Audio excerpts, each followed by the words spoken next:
कोविड-19 यानी कि corona virus जिसने पूरी पृथ्वी पर तहलका मचा दिया है, जिसने हर देश, हर शहर, हर कस्बे में काफ़ी इंसानों की जान ली है।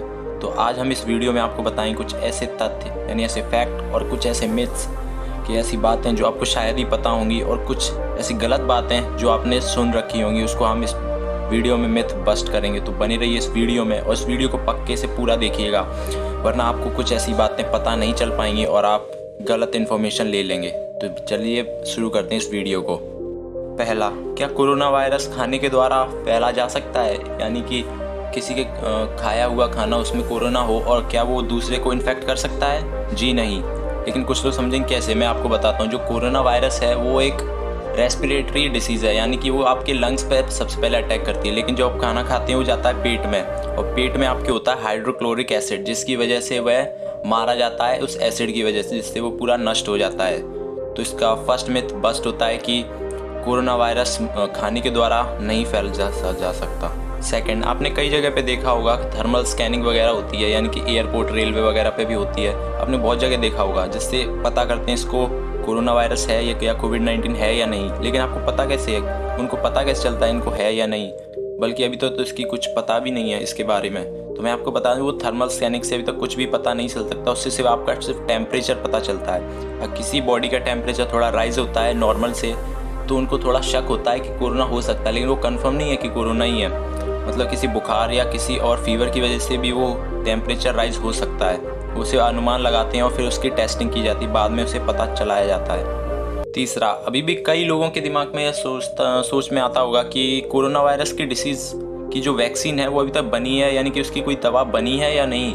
अभी तक कई न्यूज़ पे या फिर कई फेक न्यूज़ पे भी आपने देखा होगा कि कोरोना वायरस की वैक्सीन बन चुकी है। कई इंटरनेट पे भी वायरल हो रही है कि इसकी वैक्सीन यानी कि दवाई बन चुकी है। लेकिन ये सरासर झूठ है। अभी तक इसकी कोई भी वैक्सीन यानी दवाई बनी नहीं है, और बनने की अभी स्टार्टिंग हो रही है, यानी कि अभी वो टेस्टिंग में है। और कुछ लोग अभी भी दावा करते हैं कि बन चुकी है, लेकिन अब ऐसा नहीं है और इसका अभी भी कोई प्रूफ नहीं मिला है कि फुल बन जाएगी। अभी उसकी टेस्टिंग जारी है। चौथा, कई लोग अभी भी क्या कर रहे हैं कि जो साबुन है, साबुन यानी कि जो सोप है, उसमें काली मिर्च यानी पेपर ऐड करते हैं और उससे अपने हाथ धोते हैं। बल्कि ये इससे कुछ होने नहीं वाला है काली मिर्च से, या कुछ ये टोटका वोटका नहीं है दोस्तों। आपको इसे दूर करने के लिए, यानी कि आप इससे बचने के लिए, आपको सभी इंसानों से 1-1 मीटर की डिस्टेंस रखनी होगी और अपने फ्रिक्वेंटली हाथ धोने पड़ेंगे। आपको अपने हाथ जल्दी से जल्दी हर 10-15 मिनट में धोने पड़ेंगे, अगर आप ज़्यादा पब्लिकली यूज़ करते हैं कुछ चीज़ें तो। फिफ्थ, कुछ लोग क्या कर रहे हैं, ब्लीच का यूज़ कर रहे हैं, यानी कि बहुत ही हार्श केमिकल्स, हार्श क्लिनजर्स वगैरह का यूज़ कर रहे हैं अपने हाथ धोने के लिए और पूरी बॉडी को धोने के लिए। लेकिन दोस्तों, इससे कुछ होने नहीं वाला है, बल्कि आपका जो कोरोना वायरस है वो अंदर चला जाता है, ना कि आपकी स्किन पे ही रहता है। जो स्किन पे रहता है वो तो साफ़ हो जाए, लेकिन जो आपके अंदर है उससे कुछ नहीं होने वाला है। इसलिए ब्लीच यानी कि जो भी हार्श केमिकल्स वगैरह हैं उसको यूज़ मत कीजिए। उससे आपकी सिर्फ स्किन डैमेज होगी और आपकी जो स्किन है काफ़ी डैमेज आएगी, इरिटेशंस वगैरह होंगी, और फिर भी आपको डॉक्टर के पास जाना ही पड़ेगा। इसलिए ये सब चीज़ें यूज़ मत कीजिएगा। 6, जो रूरल एरियाज़ में जो लोग रहते हैं वो क्या सोचते हैं कि जो टीवी में एड्स वगैरह दिखाते हैं, अल्कोहलिक जो हैंड सैनिटाइजर्स होते हैं, उससे उनके हाथ साफ़ हो जाते हैं, मतलब पूरे कोरोना वायरस से बचे रह सकते हैं। तो वो लोग क्या करते हैं, जो पूरे दिन नहीं, मतलब कभी ज़्यादातर वो अल्कोहल का यूज़ करते हैं, जिससे उन्हें लगता है वो बचे रहेंगे। अल्कोहल, एथेनॉल और ब्लीच का पीने के लिए यूज़ करते हैं, जिससे वो समझते हैं अंदर का जो भी सब है सब साफ़ हो जाएगा। बल्कि ऐसा कुछ नहीं होता है, बल्कि इससे आपकी बॉडी और डैमेज होगी, और ये कोरोना वायरस का क्योर नहीं है, इससे आप बच नहीं सकते हैं। तो आपको करना क्या है कि आपको सभी से डिस्टेंस रहना है और हाथ धोते रहना है। और अगर आपको कभी भी महसूस हुआ आपकी तबीयत ख़राब है तो तुरंत डॉक्टर पे भागना है। ये सब चीज़ें यूज़ नहीं करनी है।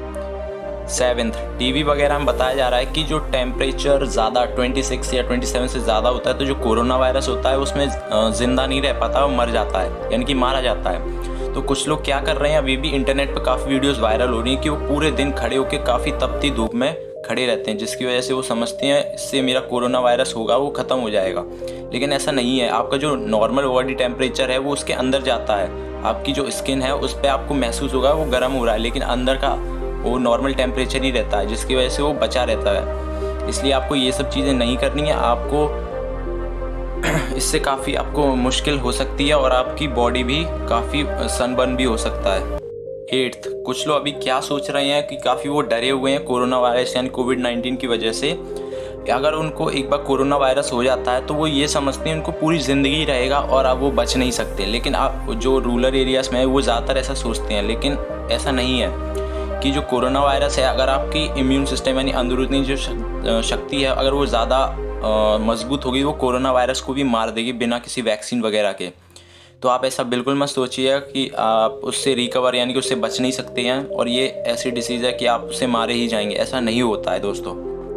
9th, अभी इंटरनेट पे काफ़ी एक मिथ चल रही है कि अगर आप अपनी नाक से 10 सेकंड के लिए आप सांस ज़्यादा नहीं रोक पा रहे हैं और 10 सेकंड पे रोकने पे आपको खांसी, स्नीजिंग यानी कि जुकाम वगैरह कुछ हो रहा है, तो आपको वो बता रहे हैं कि ये कोरोना वायरस के लक्षण है। लेकिन ऐसा नहीं है कि ये नॉर्मल इंसान के साथ भी होता है और हो भी सकता है, लेकिन मैं ऐसे दावा नहीं कर सकता कि ये इससे कोरोना वायरस का ही पता चलता है। ये एक नॉर्मल इंसान को भी हो सकता है, ऐसी कोई बात ही नहीं है, ये कोई एक मिथ बस्टेड है।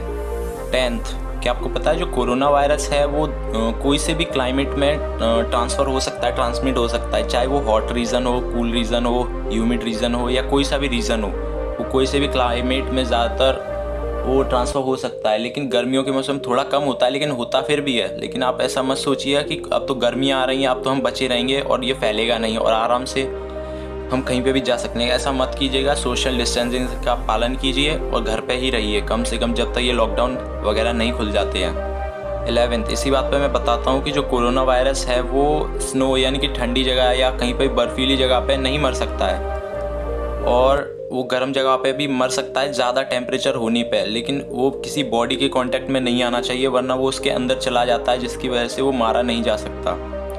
जो है कुल मिला के बात यही है कि वो हाई टेम्परेचर में मरता है, ना कि कोल्ड रीजन पे, यानी कि कोल्ड टेम्परेचर पे वो नहीं मरता है। 12th, एक और मिथ है कि जो लोग हैं वो गर्म पानी यानी कि बहुत ज़्यादा हॉट बॉइलिंग वाटर से नहा लेते हैं, जिसकी वजह से उन्हें लगता है उनकी पूरा जो बॉडी है वो एकदम साफ़ हो गई, जितने भी वायरस बैक्टीरिया वगैरह हैं सब साफ़ हो गए। लेकिन ऐसा नहीं होता है, आप ऐसा बिल्कुल करने की कोशिश मत कीजिएगा, ये काफ़ी डेंजरस है। आपकी स्किन भी बर्न हो सकती है यानी जल सकती है और इससे कोरोना वायरस का पक्का सबूत नहीं है कि वो हट जाएगा। 13, कुछ लोग अभी सोचते होंगे जो मॉस्किटो यानी मधुमक्खी, मॉस्किटो या कोई सी भी नॉर्मल मक्खी भी, उससे क्या कोरोना वायरस ट्रांसमिट हो सकता है इधर से उधर। साइंटिफिक स्टडी में अभी तक ये पाया गया है, इससे का कोई पक्का सबूत तो नहीं है, लेकिन फिर भी इससे अभी तक कोई भी मरीज सामने नहीं आया जो मधुमक्खी या मच्छर या मक्खी के द्वारा ट्रांसमिट हुआ हो कोरोना वायरस।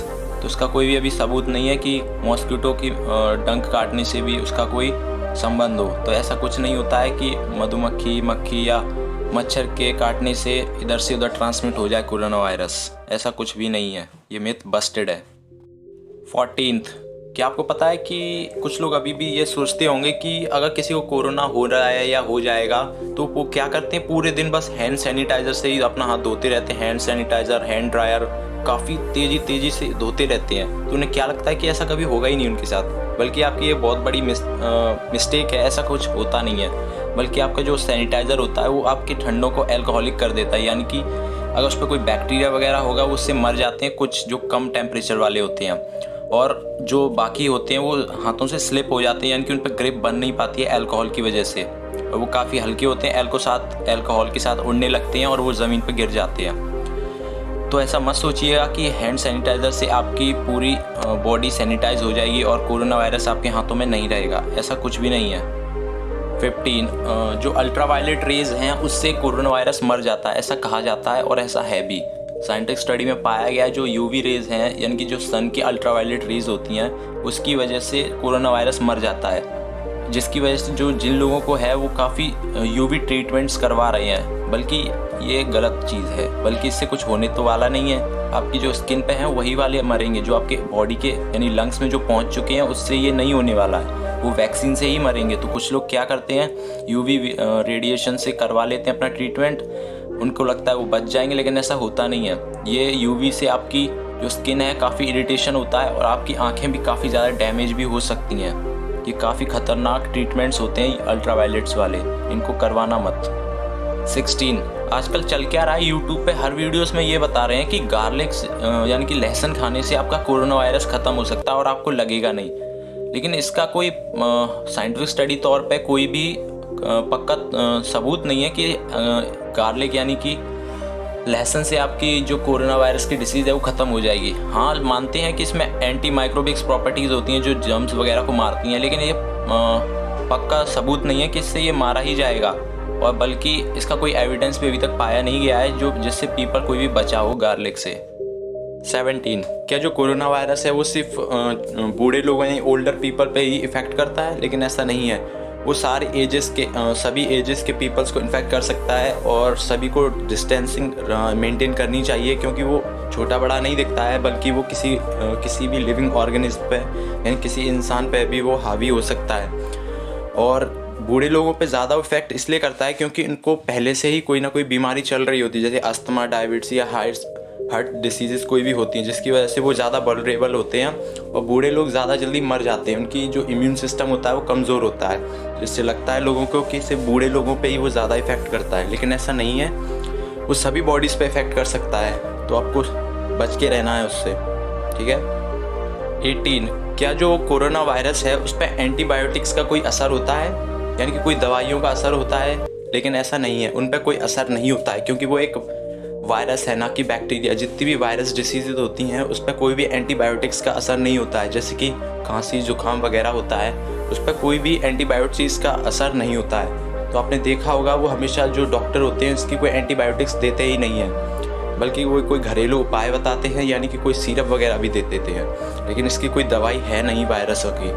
अभी इसकी जो 19, अभी इंटरनेट पे कुछ वायरल हो रहा है कि जो 5G नेटवर्क है उसकी वजह से कोरोना वायरस और बढ़ सकता है, लेकिन पता नहीं किसने फैलाया, मुझे समझ नहीं आता कि 5G नेटवर्क से कोरोना वायरस का क्या ताल्लुक है।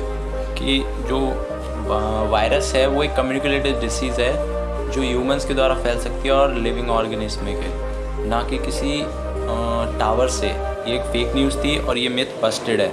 जो कोरोना वायरस होता है वो किसी नेटवर्क्स यानी 5G नेटवर्क्स के द्वारा नहीं फैल सकता।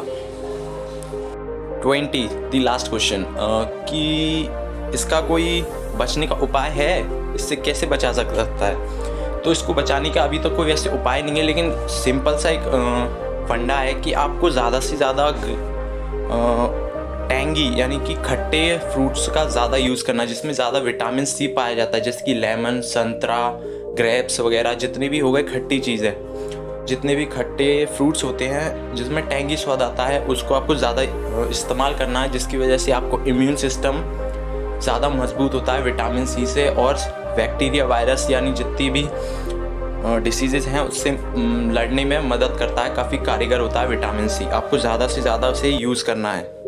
रुकिए, ये वीडियो तो ख़त्म हो गया, लेकिन हमारा कंटेंट ख़त्म नहीं हुआ। अगर आपको ऐसी वीडियोस देखना काफ़ी पसंद है तो हमारे इस चैनल को सब्सक्राइब कर लीजिए, फैक्टिफाइड शिवम को, और साइड में दिए हुए बेल आइकन को भी क्लिक कर लीजिए, जिससे हमारी आगे आने वाली वीडियोस को आपको पता चल जाए, उसको सबसे पहले आप देख सकें। और क्या एंड स्क्रीन पर जो वीडियोस दिख रही हैं उसको आप देख सकते हैं क्लिक करके, सिंपल सी बात है। और ऊपर आई बटन पे मैंने दी है, उसको भी आप जाके देख सकते हैं। डिस्क्रिप्शन में भी मैंने काफ़ी लिंक दे दी हैं, तो आप चैनल को चेकआउट कर सकते हैं और काफ़ी वीडियोस अच्छी देख सकते हैं। तो विदा लेता हूँ आपसे।